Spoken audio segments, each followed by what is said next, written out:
The morning the bananas disappeared, nobody in Maplewood thought it would matter.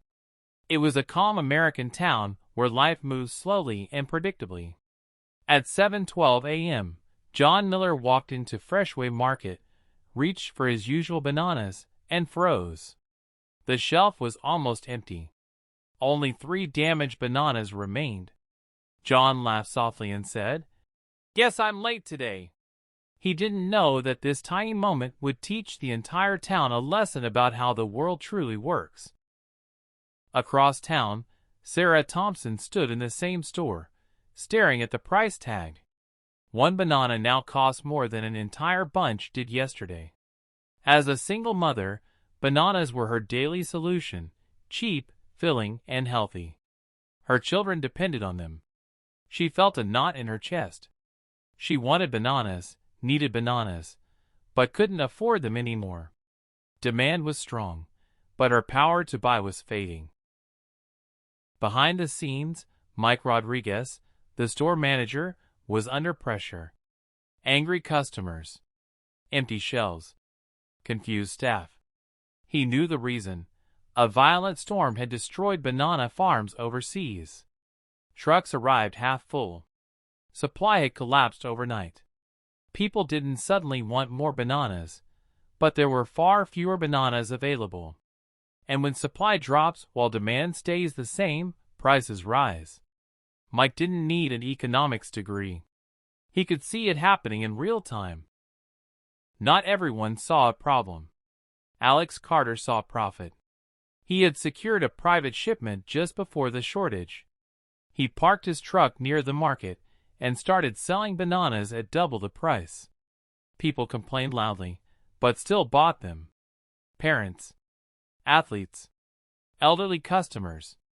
Because when demand is high and supply is low, people pay more, even when it hurts. Alex wasn't evil.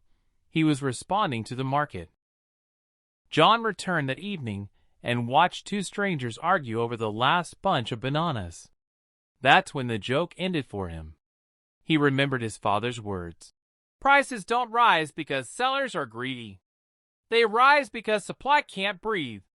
John realized demand and supply weren't theories. They were forces controlling everyday life. Days passed. Prices climbed higher. News channels arrived. Experts explained graphs, but Maplewood didn't need charts. Sarah replaced bananas with oatmeal.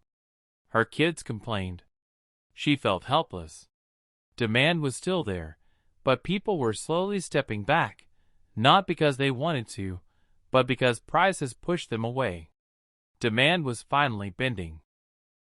Farmers in Florida and California noticed the rising prices.